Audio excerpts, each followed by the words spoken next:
അധികാരാഹങ്കാരത്തിൻ്റെ കെട്ടിറങ്ങിയപ്പോൾ മമതാ ബാനർജി എന്ന തീപ്പൊരി അഹങ്കാരം അധികാരവും കൂടി ലഹരി പിടിച്ച് ഒരുതരം ഭ്രാന്തമായ അവസ്ഥയിൽ നിന്നിരുന്ന മമതാ ബാനർജിക്ക് കെട്ടിറങ്ങി തുടങ്ങി.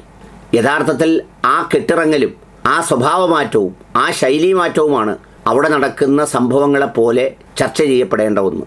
അത്രമേൽ അഹങ്കാരമായിരുന്നു, അത്രമേൽ ധാർഷ്ട്യമായിരുന്നു. കഴിഞ്ഞ ദിവസത്തെ ഒരു പത്രസമ്മേളനത്തിൽ ഈ അഭിഷേക് ബാനർജിയും തൃണമൂൽ കോൺഗ്രസ് നേതാക്കളും ആക്രമിക്കപ്പെട്ടപ്പോൾ അവരുടെ ചികിത്സയൊരുക്കുന്നതിനും മറ്റുള്ള കാര്യങ്ങൾക്കും രാഹുൽ ഗാന്ധി വിളിച്ചു എന്ന് പറഞ്ഞത് വലിയ അഭിമാനത്തോടെയാണ്. ഹൈദരാബാദിലെ ആശുപത്രിയിലേക്ക് മാറ്റാം, അവിടെ കൊണ്ടുപോകാം എന്ന് രാഹുൽ ഗാന്ധി പറഞ്ഞത്രേ. അത് വലിയ സന്തോഷപൂർവ്വം അവർ പങ്കുവെക്കുന്നത് കണ്ടു. യഥാർത്ഥത്തിൽ അധികാരവും ഒരു സംസ്ഥാനവും കയ്യിലിരുന്നപ്പോൾ ഇതിനോടൊക്കെ പരമമായ പുച്ഛവും അതോടൊപ്പം തന്നെ ധാർഷ്ട്യവുമായിരുന്നു എന്നതാണ് സ്ഥിതി. ആ ഒരൊറ്റ സ്ത്രീയുടെ ധാർഷ്ട്യത്തിലാണ് ഈ രാജ്യത്തെ ഭരണം നഷ്ടപ്പെട്ടത്. കാരണം ഈ ബീഹാറിലെ നിതീഷ് കുമാറിനെ ചെയർമാനാക്കി ഒരു മുന്നണി ഉണ്ടാക്കിയാണ് ഇലക്ഷനെ നേരിടാൻ തീരുമാനിച്ചിരുന്നത്. അതിന് രാഹുൽ ഗാന്ധിക്കോ കോൺഗ്രസിനോ ഒരു എതിർപ്പും ഉണ്ടായിരുന്നില്ല.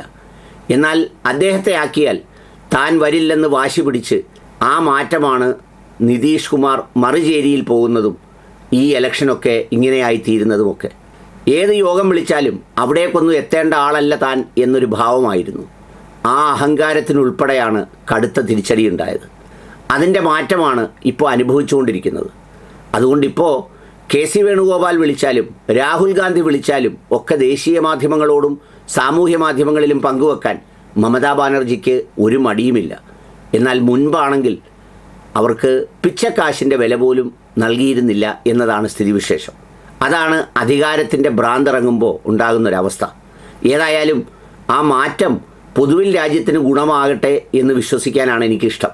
കാരണം അല്ലെങ്കിൽ താൻ മാത്രമുള്ള ഒരു രാജ്യവും അവിടുത്തെ ചക്രവർത്തിനിയും സർവാധികാരിയും ഏകാധിപതിയും ഒക്കെയാണെന്ന ചിന്ത, അതുണ്ടാക്കുന്ന അഹങ്കാരം, അതിന് നൽകേണ്ടി വരുന്ന കനത്ത വില, അതൊക്കെ ഈ രാജ്യം അനുഭവിച്ചതാണ്, കണ്ടതാണ്. ഈ മാറ്റത്തെ വളരെ കൗതുകപൂർവ്വമാണ് എല്ലാ മാധ്യമങ്ങളും നോക്കുന്നത്. കാരണം ഇപ്പോൾ കാര്യങ്ങൾ പറയാൻ, ഇടപെടാൻ, കാര്യങ്ങൾ വിശദീകരിക്കാൻ, അതുപോലെ തന്നെ ഒരു വലിയ പാർട്ടിയുടെ സാന്നിധ്യത്തെ അംഗീകരിക്കാൻ ഒന്നും യാതൊരു മടിയുമില്ലാത്ത ഒരു മമതാ ബാനർജിയെ എത്രയോ നാളുകൾക്ക് ശേഷമാണ് ദേശീയ രാഷ്ട്രീയം കാണുന്നത് എന്നതാണ് അതിൻ്റെ ഒരു പ്രത്യേകത.